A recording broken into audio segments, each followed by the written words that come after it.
wabarakatuh. Alhamdulillahilladzi khalaqal mauta wal hayata liyabluwakum ayyukum ahsanu amala. Wassalatu wassalamu ala sayyidina Muhammadin al-Mustafa wa ala alihi wa ashabihi ahli sidqi wa tuqa, amma ba'd. Para jamaah ingkang kula mulyakaken, khususipun dumateng para sesepuh yang hadir pada kesempatan hari ini, bapak-bapak, ibu-ibu jamaah Wali Songo beserta hadirin, khususnya kepada Sohibul Bait Bapak Haji Toto sekeluarga. Mudah-mudahan dengan lantunan sholawat yang kita baca di penyampaian beliau menjadikan asbab Allah memberikan keberkahannya di rumah ini. Allah memberikan kesehatan, panjang umur kepada kita sekeluarga, dan dimudahkan segala urusan dan rezekinya ila yaumil qiyamah. Amin ya rabbal alamin. Dan mudah-mudahan kita semuanya yang hadir, langkah kaki kita dicatat oleh Allah sebagai penghapus dosa-dosa kita.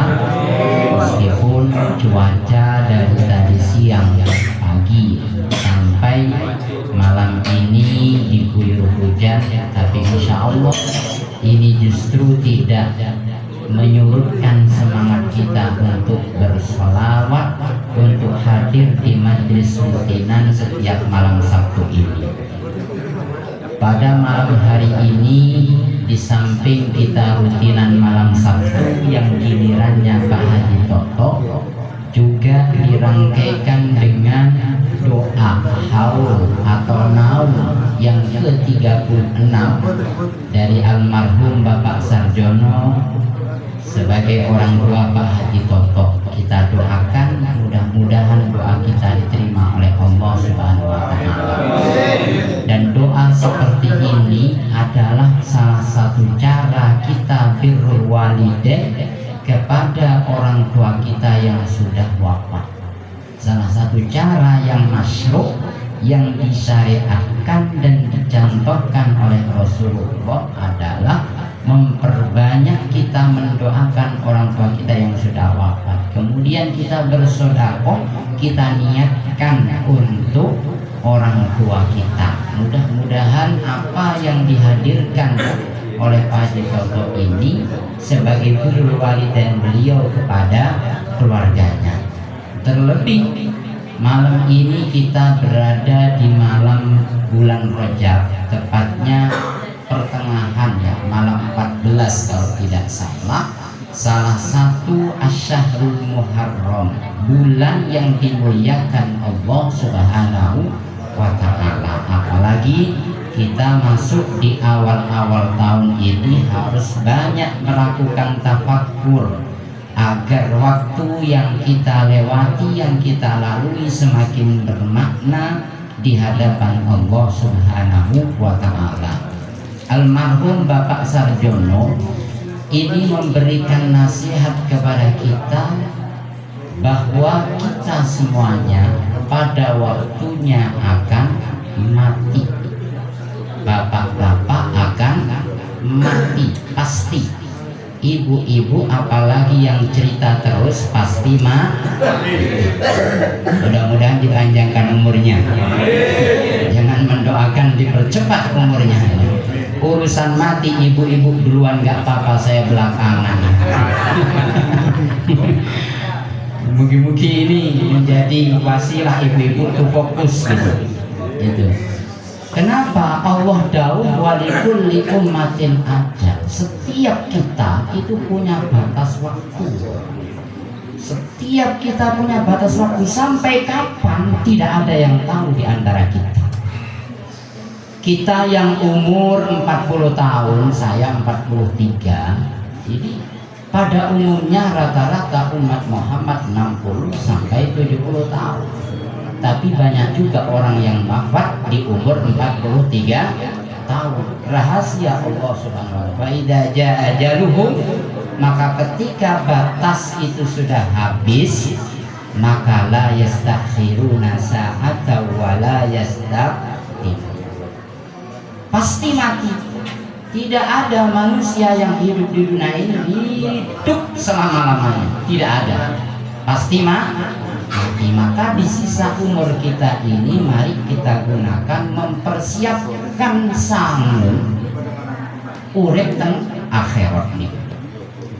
Maka nanti semuanya akan kita tinggalkan ketika kita sudah menemui ajal atau kematian kita. Harta kita selamat tinggal, berapa banyak pun. Ilmu kita yang banyak ilmunya semuanya gak ada gunanya apa yang Allah titipkan kepada kita. Makanya Allah mengingatkan, inna nahnu nuhyil mauta wa naktubu ma qaddamu wa atharahum. Yang Allah catat selama kita hidup, ma qaddamu, apa yang telah kita berbuat di dunia ini. Mula kadang saya jujur niki iri teng Mbah Kastirul, Mbah Ma'ruf, hadir nang mboten Ma'ruf. Mbah Karno yang sudah umur 70 tahun masih bisa hadir nyimak khusyuk. Ibu-ibu umur 30 tahun ributnya setengah mati. Padahal yang tua yang sudah dekat ajalnya serius. Itu satu. Kenapa? Karena umur kita belum tentu sampai 70 tahun seperti Mbah Kastirul, Mbah Ma'ruf. Ini yang saya ingin. Saya sekarang bisa berbicara keras, bisa tertawa, bisa nangis, bisa makan, minum kopi. Enggak Pak Ustaz Abdul Halim. Belum tentu umur kita sampai 70 tahun. Belum tentu. Satu. Yang kedua, saya iri sama beliau-beliau yang sudah sepuh itu. Kadang saya lihat Mbak Ma'ruf bukan hanya malam Sabtu berorau, malam Jumat niku motoran dari Jati ke Pondok. Kita belum tentu bisa seperti itu. Maka Rasulullah Shallallahu Alaihi Wasallam bersabda, orang yang beruntung adalah man tola umruhu wa hasuna amal. Orang yang semakin tambah tua, semakin bertambah umurnya, wa hasuna amalu, semakin baik amal ibadahnya. Kita yang hari ini rajin ibadah belum tentu nanti ketika tua seperti beliau ini masih rajin ibadah. Kita doakan beliau-beliau dan kita semuanya dipanjangkan umurnya oleh Allah, dan sisa-sisa akhir hayat kita ini kita diberikan kekuatan istiqomah. Semuanya akan tercatat oleh Allah. Ma qaddamu wa naktubu ma qaddamu. Apa yang kita langkahkan, apa yang kita bicarakan, apa yang kita lakukan dicatat oleh Allah. Wa atharahum, apa yang kita tinggalkan. Dunia yang kita tinggalkan itu dicatat. Yang menjadikan orang hidup terus meskipun kita di alam kubur itu, ketika kita meninggalkan sesuatu yang mengalirkan, yang ada jariah seperti ini. Pak Haji Toto mendoakan orang tua, berarti amal kebaikannya terus mengalir. Anak-anak kita belum tentu mendoakan kita suatu saat nanti, tapi mudah-mudahan anak kita menjadi anak yang soleh, yang terus mendoakan kedua orang tua. Wa asarahum, apa yang bisa kita andalkan? Satu, ketika orang sudah mati, ingkota amalu, semua apa yang kita miliki, ilmu kita, tenaga kita, harta kita ditinggalkan oleh Allah, terputus semuanya kecuali tiga. Yang pertama sedekah jariyah, itu yang akan terus mengalirkan pahala meskipun kita sudah mati. Mugi-mugi sedekah kula panjenengan minimal sejak Sabtu dicatat oleh Allah sebagai sedekah jariyah. Alhamdulillah, berkah kebersamaan sedekah dari para jamaah wali songo dan wali santri Gedung Aliyah lebih cepat dari prediksi saya.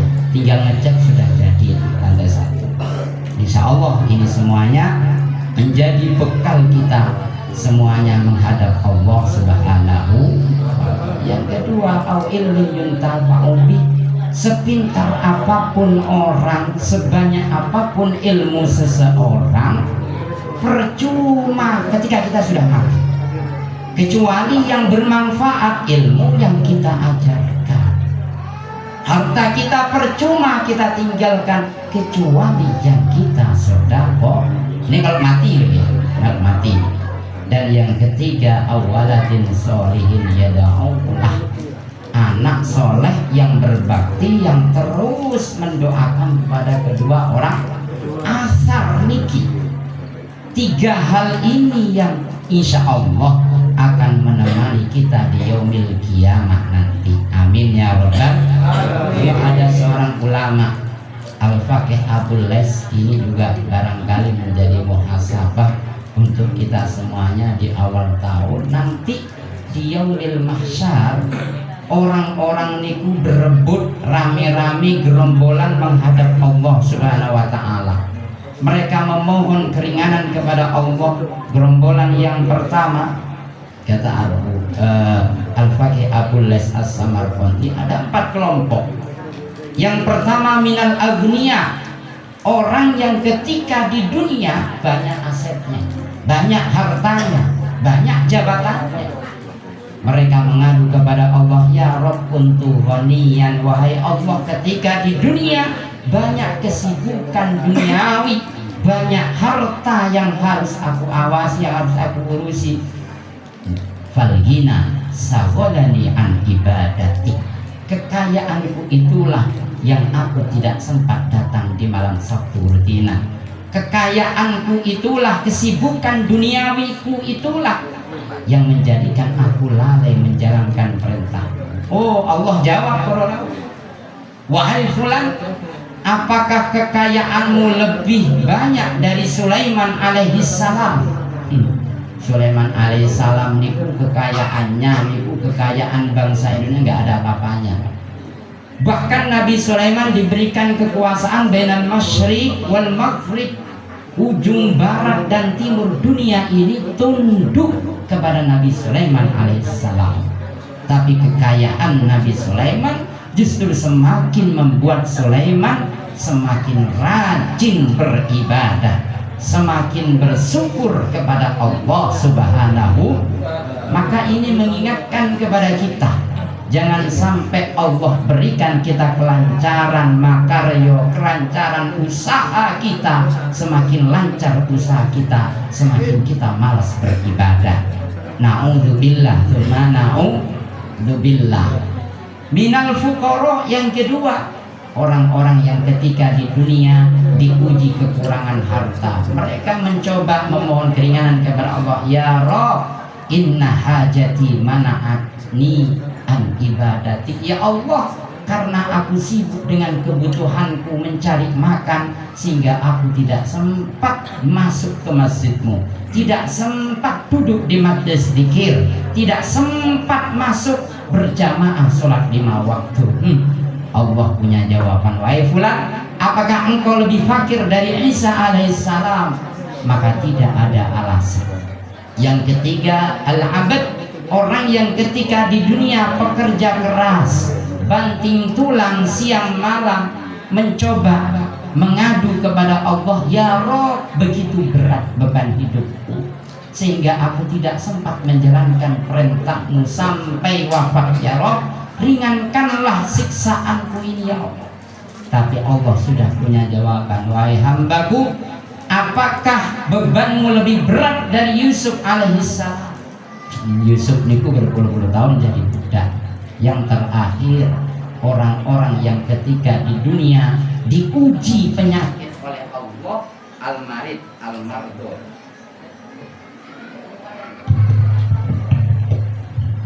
Diuji oleh Allah, ya Rabb, ketika di dunia begitu banyak penyakit yang aku derita, aku susah untuk berjalan menuju majlis-majlis zikir, aku susah untuk menuju panggilan, memenuhi panggilan adzanmu ya Rabb.